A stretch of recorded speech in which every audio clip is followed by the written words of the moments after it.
आज आम्ही निघालो उज्जैन महाकालला। असं बोलतात की जेव्हा महाकालचं बोलवणं येतं तेव्हा तुम्ही दर्शनासाठी जाता। ही आम्ही जोगेश्वरीची ट्रॅव्हल्स बुक केली होती। आम्हाला स्वारगेटवरून ट्रॅव्हल्सनी पिकअप केलं आणि डिस्टन्स आहे उज्जैनचा 648 किलोमीटर पुण्यावरून। तर हा प्रवास होता ऑलमोस्ट 13-13.5 तासाचा किंवा 14 तास आपण कन्सिडर करू शकतो। जोगेश्वरीवाल्यांनी आम्हाला स्नॅक्सचं एक पॅकेट आणि बॉटल दिली होती। हा माझा प्रवास फर्स्ट टाइमच होता आउट ऑफ स्टेट।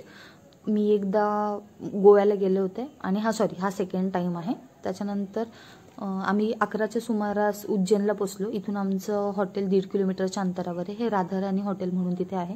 ह्याची कॉस्टिंग आहे 1500 रुपये। हे आम्ही फाइंड आउट केलं होतं जस्ट डायलवरून। तर तुम्ही जस्ट डायलला कॉल करून उज्जैनमध्ये जवळ असणाऱ्या हॉटेल्सची नावं घेऊ शकता। स्पेसिफिक महाकालच्या नियर बाय घ्या, तुम्हाला कमी रेटचे पण हॉटेल मिळून जातील। हे 1500ला आम्हाला जस्ट डायलवरूनच मिळालं होतं। सिंगल रूम होती आणि टॉयलेट बाथरूम अटॅच्ड होतं, क्लीन होतं आणि खाण्याची व्यवस्था पण चांगली होती। त्याच्यानंतर आम्ही निघालो मंदिरांच्या दर्शनासाठी। अशी एक ऑटो आम्ही बुक केली होती जी 1100 रुपयामध्ये दिवसभरासाठी आम्ही बुक केली। त्यांनी आम्हाला लोकल मंदिरं फिरवली। त्याच्यानंतर आम्ही कालभैरवचं पण दर्शन घेतलं। खूप जास्त गर्दी होती, 3 तास आम्ही लाईनमध्ये होतो आणि एकदम सगळ्यात शेवटी सगळी मंदिरं फिरून झाल्यावर आम्ही रामघाटला गेलो। रामघाटपासून महाकालचं मंदिर जवळ आहे, तिथून पण आम्ही एक ऑटो केली महाकालच्या मंदिराकडे जाताना। 9:30ला आम्हाला 9:30च्या आधी तिथं पोचायचं होतं आणि वेगवेगळे गेट आहेत मंदिराच्या बाजूला, कारण ही महाकालची पूर्ण नगरी आहे। तिथे वेगवेगळ्या देवाची मंदिरं आहे आणि हा खूप मोठा एरिया आहे।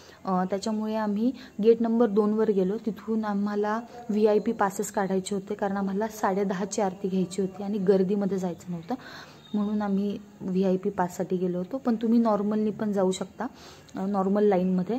संध्याकाळी 10:30ची आरती खूप इम्पॉर्टंट असते। 9:30च्या आत तुम्हाला, नशिबाने आम्हाला 10:30ची आरती मिळाली।